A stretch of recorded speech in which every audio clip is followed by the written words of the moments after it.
Hi everybody, it's Sally here and I'm back here today to give you video number 3 from my LK150 introductory series, where I hoped to help you with some of the basic techniques on using your LK150 machine, including some that are not in the instruction book but are actually quite vital to your knitting.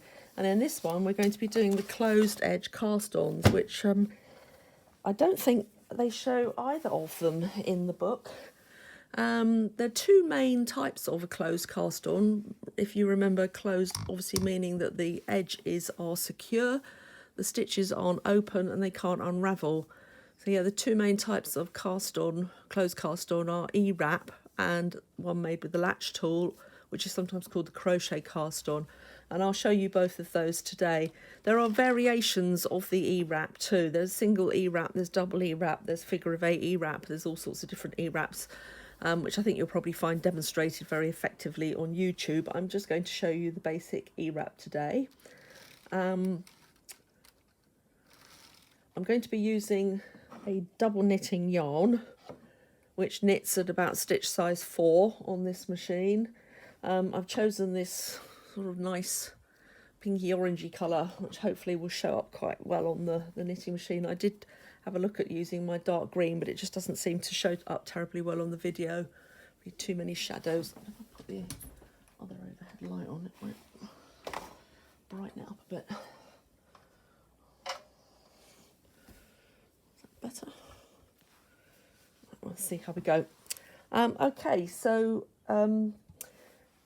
E-wrap cast on can be done in either direction. You start at the end away from the carriage. So my carriage is on the right hand side. Being right-handed, I find it easier to do it in this direction from left to right. But try both ways and just use whichever one is most comfortable for you. I also find that most knitting patterns tend to assume that you're going to start on the right hand side. So after you've done your E-wrap, you're at the right for your first row. So with your needle pusher, push the required needles out to D position and take your thread and make a slip knot in the end of it, which I do just by wrapping it around two fingers, putting the loop through and pulling it, and then slipping it onto the needle furthest away from the carriage. Now don't pull the loops too tight whilst you're doing this, and they mustn't be, you know, really wrapped tight around the shanks of the needles here, because as the machine is trying to knit the first row, you've got the loop on the shank of the needle. It will push it back and it'll lay a new thread in here at the same time closing the latch and pulling the needle back, and so the new stitch has to be pulled through the old one, and this bit here where the latch closes onto the needle hook is obviously quite a bit fatter than it is down here on the shank. So if you pull this cast on too tight, as the carriage goes across, it just cannot pull those needles back through the tight loops that you've put on the shank. So don't pull it too tight. So you put your first slip stitch onto the end needle, then come up between needles 2 and 3 and wrap in an anti-clockwise direction. It is like writing the letter E, so you're going like that from side to side, if that makes sense. And just carry on doing that. Sorry, I don't think you can see me. I'm going to start again because I don't think you can see. So put the slip stitch onto the end needle, and so don't pull it too tight. Also make sure you start with the end of yarn that's actually attached to the ball of wool behind you. Come up between 2 and 3 and wrap, and up between 3 and 4 and wrap, all the while going anti-clockwise, making that sort of like writing a little letter E. Oops, a bit of lump on my yarn there. And just keep going all the way across. Now you do develop a technique to do this with practice.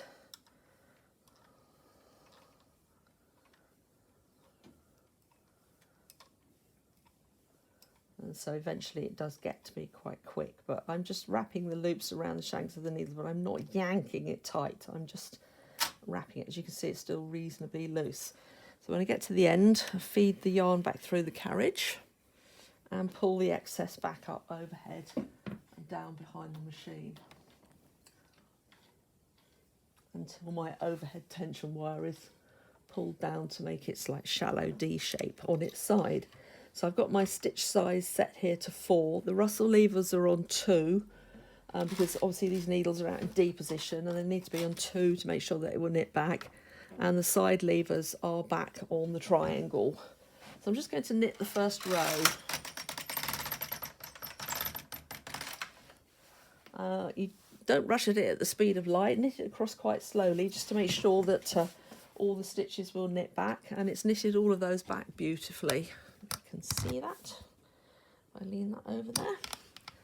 So now, as we have no waste yarn underneath here and no weights yet, it is a good idea to just push the knitting back against the machine and pull these needles out to D.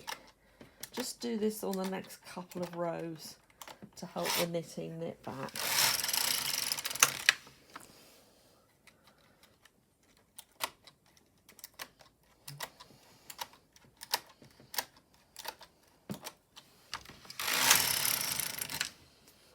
But you should only really need to do it for a couple of rows, and then you should be able to knit away a couple more rows and then add your weights.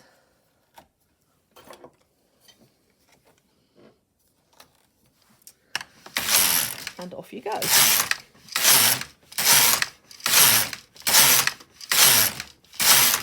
And that's it. That's your E-wrap cast on and you're away, you're knitting. Okay, so let's take this off the machine. I'll just cut the yarn, park it for a minute, take my weights off and remove it. So here's the E-wrap cast on edge. So it is firm, it is secure, it won't come unravelled, but it is very stretchy. And so E-wrap might not necessarily be 100% suitable all the time. It's a judgment you'll have to learn how to make depending on what you're knitting. For the bottom of a scarf or a baby blanket or a shawl or something, it's probably perfectly adequate, but possibly not on the bottom of a jumper unless you want your welt hem to go all frilly. The next one I'm going to show you, which is the latch tool cast on or crochet cast on, does make a tighter edge, and so this is probably more suitable for sweaters, cardigans and the like, where you don't want the bottom edge of your knitting to end up going all baggy. So again, you can do it from either side.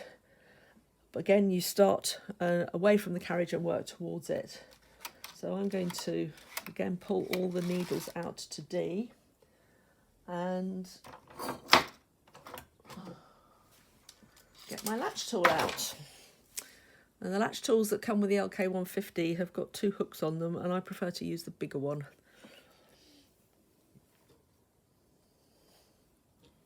So I'm going to pull down, again, a reasonable length of yarn so that it's not dragging against me as I'm crocheting across.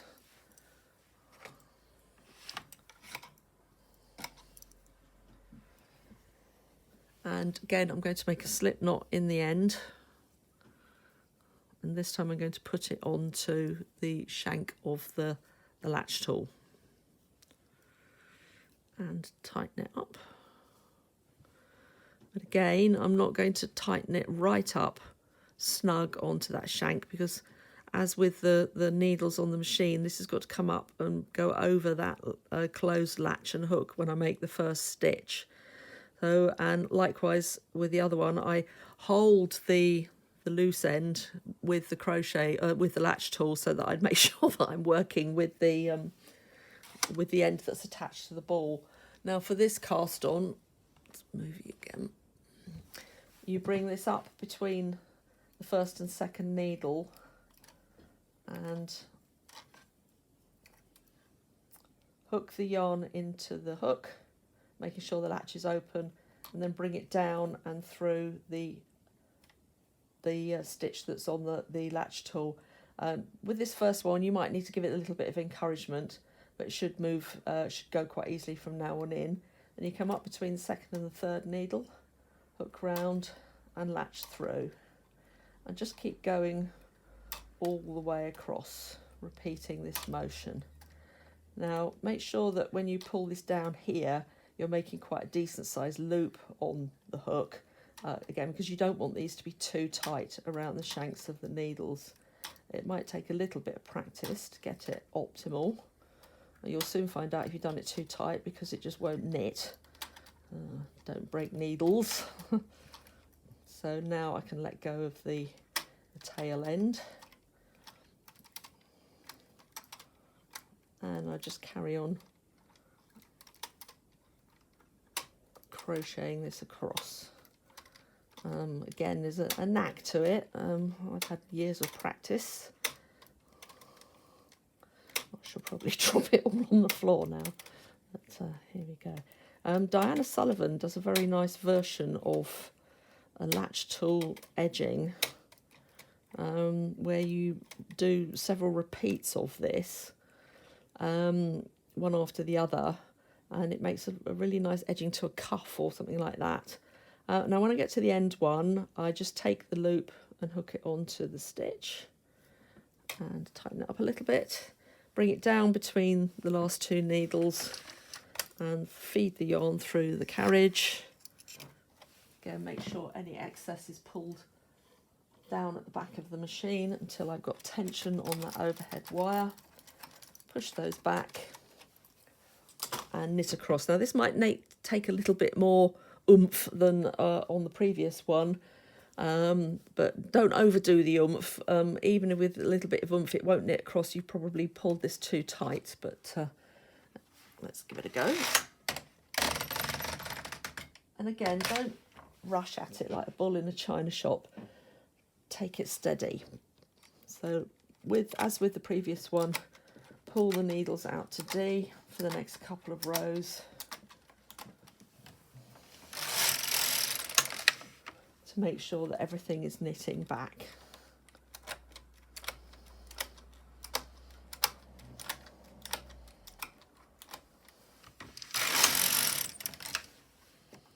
And that should be fine.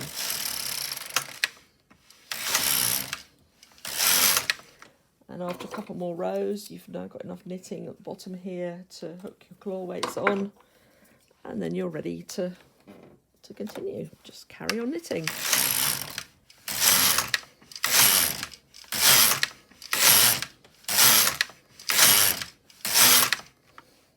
And that's it. That's the latch tool cast on. So cut that and remove, and you can have a little look at it.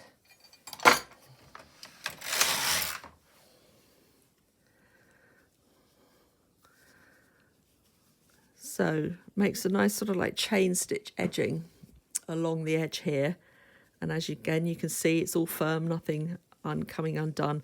But unlike the E-wrap, this one does not stretch as much, so it's a much firmer edge.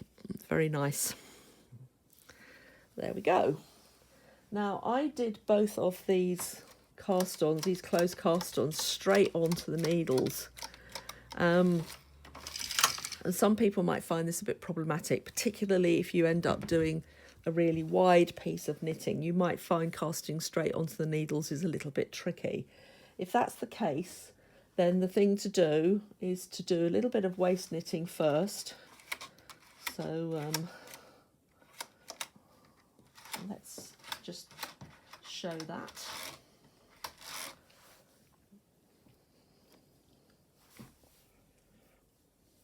So I'm going to cast on using a waist yarn.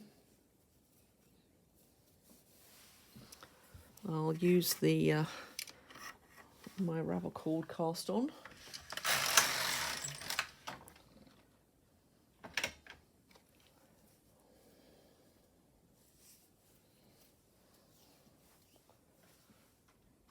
Just putting these extra two needles into work. I set the Russell levers back on one because I don't want them to knit back. And I'm just wrapping this thread around here so that this thread coming across here prevents these open loops on these needles from jumping off and not knitting back properly. I'm going to turn the tension down a little bit on this one.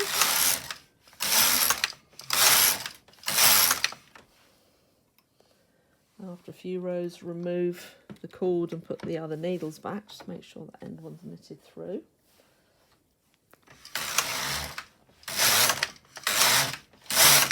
And there we go. Got a waste yarn cast on. So I'm going to add a couple of claw weights and just knit one more row and end up with the carriage on the left. So the advantage of this is that it just puts an inch or so of waste yarn knitting onto the machine, and you can add weights on it. Put the third one on, which just makes it a little bit easier for the machine to knit the stitches back when you come to do your e-wrapping. So now you need to knit a separation row because you want to be able to remove this waste yarn after you've done your closed cast on edge. So I'm just going to feed the ravel cord through the slot on the carriage and knit one row, and I'm just going to tension that by hand as it comes across. So there's me ravel cord row, and now I can push these needles out to D position and do my E-wrap cast on or latch tool cast on or double E-wrap or whatever it might be over the top of it. I'll just do a simple E-wrap cast on.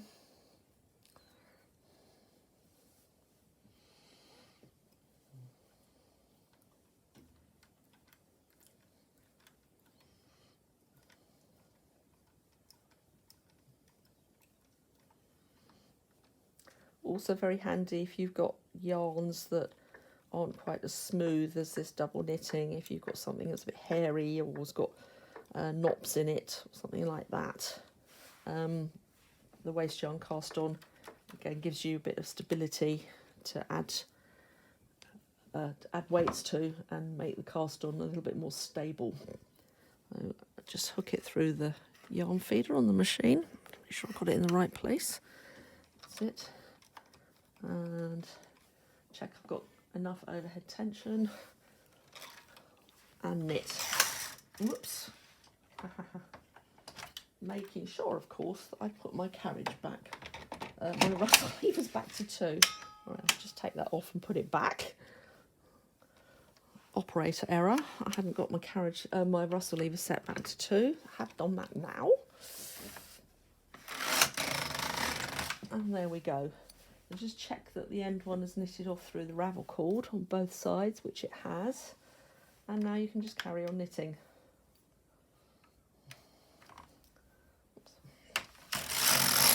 And you don't have to bother with all that pulling out to D position if you've got waste yarn and weights on.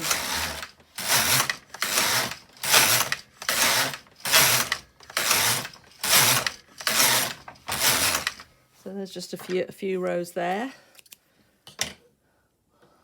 And I can take the weights off. And when you've finished your piece at the end,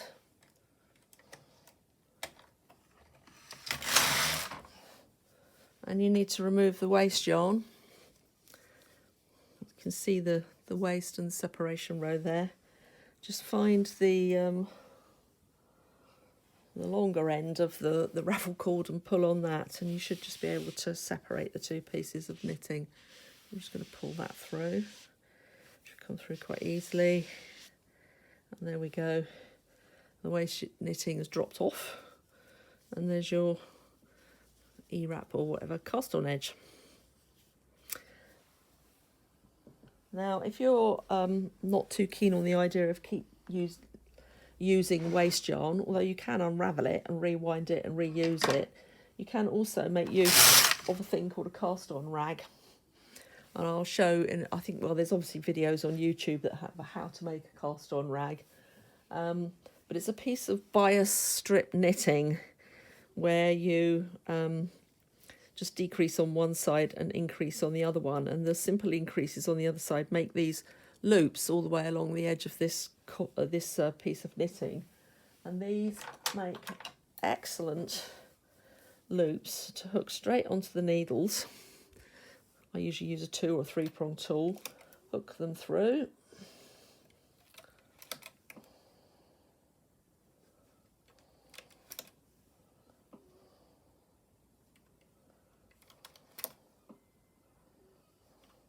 Make sure you've got one loop on each needle. It can be quite easy sometimes actually to hook the same loop twice, so just make sure that you're doing that. Now, somebody told me a very useful tip, which I will probably make use of the next time I knit one of these. Oops, missed a needle. And that is to change colour every so many rows, so that you've got your loops, you've got 10 in one colour and 10 in another. And there you go. So that's a cast on rag on which you can add weights.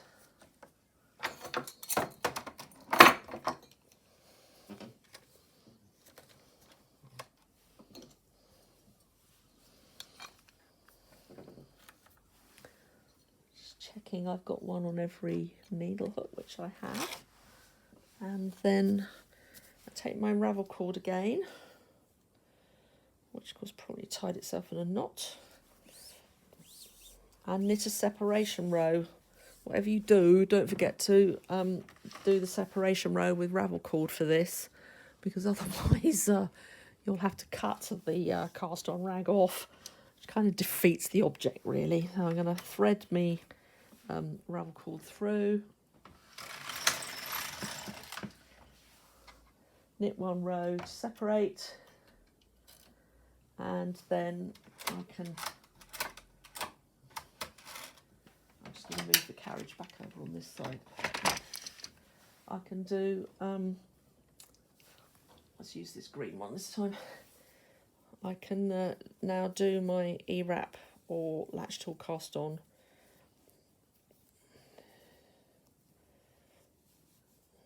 Oops, tied myself in a knot.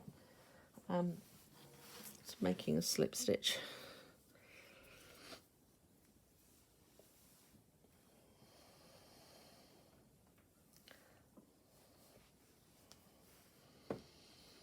So just E-wrap over the top of these.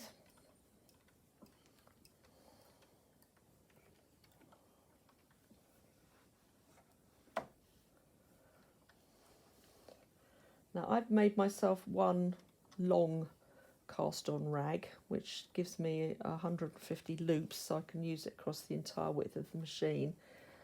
If you are not likely to do a lot of really wide pieces of knitting, make yourself 2 or 3 little short ones, so that it's just, as you can see, this one is a really long one.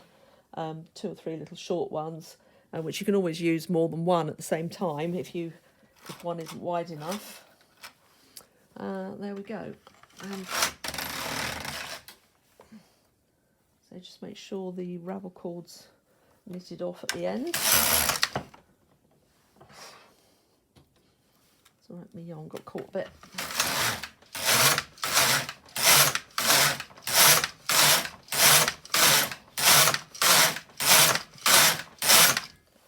And there you go, there's casting on using a cast on rag.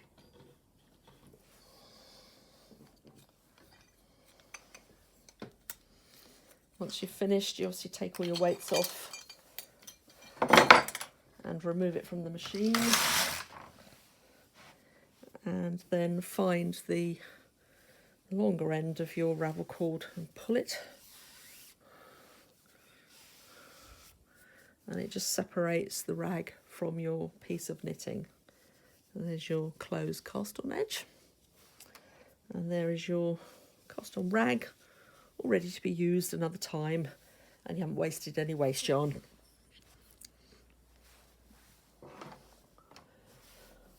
So those are the main ways of doing a closed cast on. As I said earlier, there are lots of different versions of these E-wraps and latch tool stuff on YouTube already. I love Diana Sullivan. I think her work's amazing. So, and I've used a lot of her instructions in the past. I say there's so many people there now putting videos on YouTube that if you just search for E-wrap machine knitting cast on, I'm sure lots of different options will come up. I will make a supplementary video on how to make the cast on rag, but I think for now that is it as far as the different cast on methods are concerned. Thank you.